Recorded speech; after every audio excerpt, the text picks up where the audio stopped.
The Holy Bible, New King James Version. Ruth 2. There was a relative of Naomi's husband, a man of great wealth, of the family of Elimelech. His name was Boaz. So Ruth the Moabitess said to Naomi, "Please let me go to the field, and glean heads of grain after him in whose sight I may find favor." And she said to her, "Go, my daughter." Then she left, and went and gleaned in the field after the reapers. And she happened to come to the part of the field belonging to Boaz, who was of the family of Elimelech. Now behold, Boaz came from Bethlehem, and said to the reapers, "The Lord be with you." And they answered him, "The Lord bless you." Then Boaz said to his servant who was in charge of the reapers, "Whose young woman is this?" So the servant who was in charge of the reapers answered and said, "It is the young Moabite woman who came back with Naomi from the country of Moab." And she said, "Please let me glean and gather after the reapers among the sheaves." So she came and has continued from morning until now, though she rested a little in the house. Then Boaz said to Ruth, "You will listen, my daughter, will you not? Do not go to glean in another field, nor go from here, but stay close by my young women. Let your eyes be on the field which they reap, and go after them. Have I not commanded the young men not to touch you? And when you are thirsty, go to the vessels and drink from what the young men have drawn." So she fell on her face, bowed down to the ground, and said to him, "Why have I found favor in your eyes, that you should take notice of me, since I am a foreigner?" And Boaz answered and said to her, "It has been fully reported to me, all that you have done for your mother-in-law since the death of your husband, and how you have left your father and your mother and the land of your birth, and have come to a people whom you did not know before.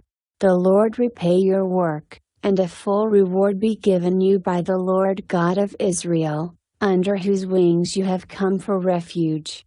Then she said, "Let me find favor in your sight, my Lord, for you have comforted me, and have spoken kindly to your maidservant, though I am not like one of your maidservants." Now Boaz said to her at mealtime, "Come here, and eat of the bread, and dip your piece of bread in the vinegar." So she sat beside the reapers, and he passed parched grain to her, and she ate and was satisfied, and kept some back. And when she rose up to glean, Boaz commanded his young men, saying, "Let her glean even among the sheaves, and do not reproach her. Also let grain from the bundles fall purposely for her, leave it that she may glean, and do not rebuke her." So she gleaned in the field until evening, and beat out what she had gleaned, and it was about an ephah of barley. Then she took it up and went into the city, and her mother-in-law saw what she had gleaned. So she brought out and gave to her what she had kept back after she had been satisfied. And her mother-in-law said to her, "Where have you gleaned today? And where did you work? Blessed be the one who took notice of you." So she told her mother-in-law with whom she had worked, and said, "The man's name with whom I worked today is Boaz." Then Naomi said to her daughter-in-law, "Blessed be he of the Lord, who has not forsaken his kindness to the living and the dead." And Naomi said to her, "This man is a relation of ours, one of our close relatives."